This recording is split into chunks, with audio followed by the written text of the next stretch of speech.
What's up, everybody? Happy Halloween. This year I came dressed as a guy who thinks he knows what he's talking about. It's week 9. We're getting your lineups ready with waiver wire options, stealthy starts, and streaming options. Everything you need here on the Radio.com Sports Fantasy Football Show. Hello, everyone. I'm Steven Andress. As always, be sure to like this video, subscribe to our page, and comment below. I'd be happy to answer any fantasy football questions you have for your starting lineups in week 9, or maybe some trade possibilities that you are considering. We start every show with Pick 'em Up, waiver wire options owned in less than 50% of leagues. Last week, I recommended Texans wide receiver Kenny Stills. He's still out there. Also, Corey Davis of the Titans owned in a little more than 50% of leagues. Be on the lookout for him as well. But here are 3 new options on the waiver wire, and it is not a strong week for week 9 waiver wire options, evidenced by the top running back option.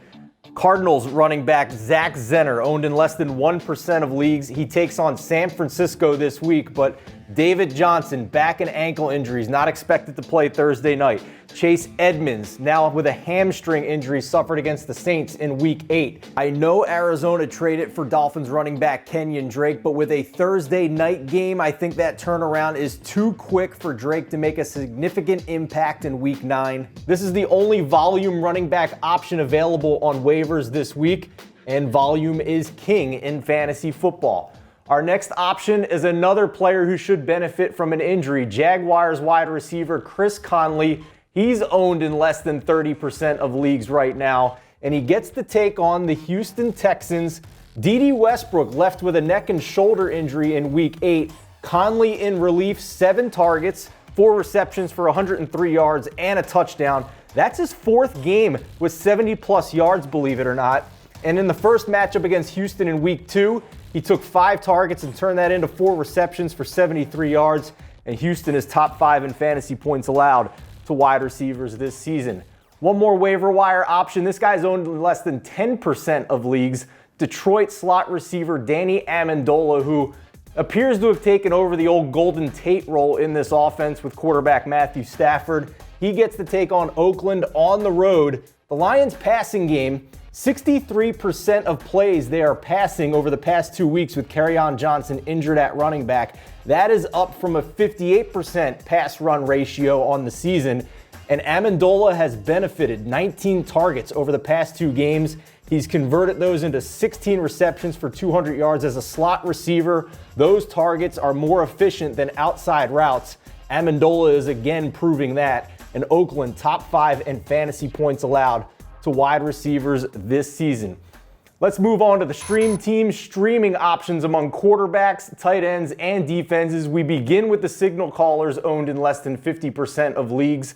And this is really more of a rest of season option, more so than a week 9 streaming option. But Cam Newton is owned in less than 50% of leagues now. He should take over this starting role when he is healthy, back from that foot injury, because Kyle Allen, in my opinion, has not played well enough to keep that job. If Cam Newton is healthy, he gets Tennessee this week. We're not sure if he'll be back from that foot injury, but he should be owned in far more than 43% of leagues. He's a perennial top 10 fantasy quarterback when healthy. Even last season, he was just that before his shoulder injury, and he has an attractive schedule down the stretch. Games against Atlanta, Washington, Atlanta again, and Seattle from weeks 11 through 15. Cam Newton could definitely be a guy that helps you get to the fantasy playoffs and have success in the fantasy playoffs moving forward. Our next streaming option for week 9 is a guy who's been miserable, Sam Darnold of the New York Jets. I know what you're thinking. You're crazy. How could you start Sam Darnold at this point? 3 magic words. He's playing Miami. The Dolphins are terrible. Sam Darnold should benefit from that. The Dolphins are allowing more than 24 fantasy points per game to quarterbacks this season. And who doesn't like a good revenge game narrative in fantasy football? Head coach Adam Gase is going back to Miami. You know he can't lose to his former team that is currently tanking and doesn't have a win this season. Moving on to streaming tight ends, and hey, let's stick with another New York Jet. Chris Herndon, if healthy, is a good streaming option. We don't know if he's healthy coming back from that hamstring injury suffered after his 4-game suspension. We've all been waiting for him to come back. But again, the 3 magic words. He's playing Miami. If healthy, Herndon should be a good option. He was a top 6 tight end last year, as I've mentioned throughout this season. And again, it's the Dolphins. Why not take a shot against the worst team in the NFL? Last streaming tight end option is a guy we've mentioned in multiple weeks this year, but there are few options out there among tight ends, so we keep mentioning this guy because he might find the end zone. Eric Ebron is still owned in less than 50% of leagues, and he has a decent matchup this week at Pittsburgh. Top 5 in fantasy points allowed to tight ends this year is the Steelers' defense. Ebron 6 straight games with at least 4 targets. He's always an end zone target for the Colts in that offense. Most streaming tight ends are touchdown or bust, so Ebron could be a decent option in week 9. He has the skill set and the matchup to give you a chance to find the end zone this week. Moving on to streaming defenses, the Seattle Seahawks have a decent matchup this week in week number 9.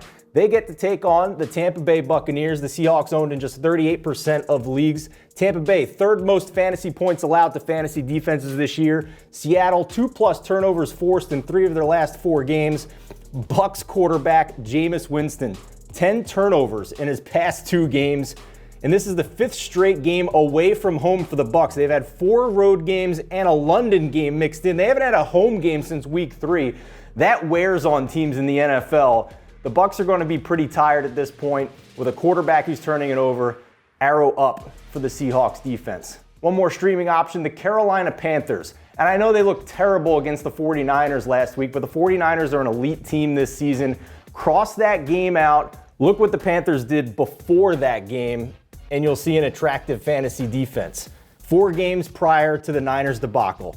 Panthers defense, 3.5 forced turnovers per game, 5 3/4 sacks per game.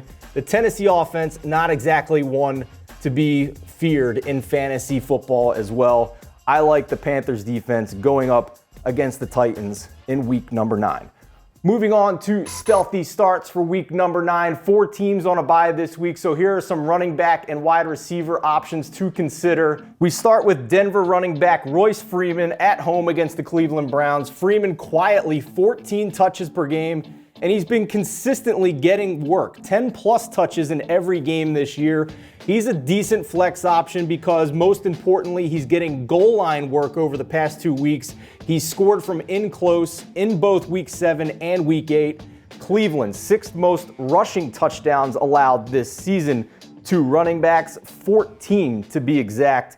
And one more stealthy start among running backs, Buffalo rookie Devin Singletary, who I know only has 7 touches in each of his past 2 games coming back from injury. But what's more important is the snap count with veteran Frank Gore. In week 8 against Philadelphia, Singletary played 68% of the snaps, Gore 29%. Some might argue that was game script. The Bills trailed throughout that game, but I would argue look back to week 1 when the Bills played from ahead. Singletary, 70% of snaps in that game, Gore 28%. The simple fact is Buffalo drafted Singletary and cut LaShawn McCoy to make the rookie the starter this season. That was always the plan. He's healthy now, and he gets positive game script most likely against the Washington defense in week number 9. Arrow up for Devin Singletary. One wide receiver option is a repeat from last week, but he gets another good matchup. DK Metcalf, the monstrous rookie for the Seattle Seahawks. Look what he did last week. He got a little lucky. Just 3 targets, he scored 2 touchdowns, and only had 13 yards receiving.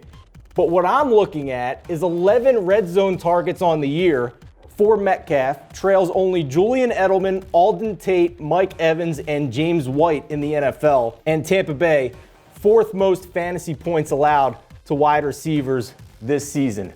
Before we wrap up the show, I want to give one hat tip to a historic fantasy producer that we've seen this year, the New England Patriots defense. It is unbelievable what this unit has done in 2019. If you look at the numbers, 20.6 fantasy points per game, ranks 13th overall in fantasy football through 8 weeks. That is more than every tight end. That is more than every wide receiver in PPR leagues except Michael Thomas, Chris Godwin, and Cooper Kupp.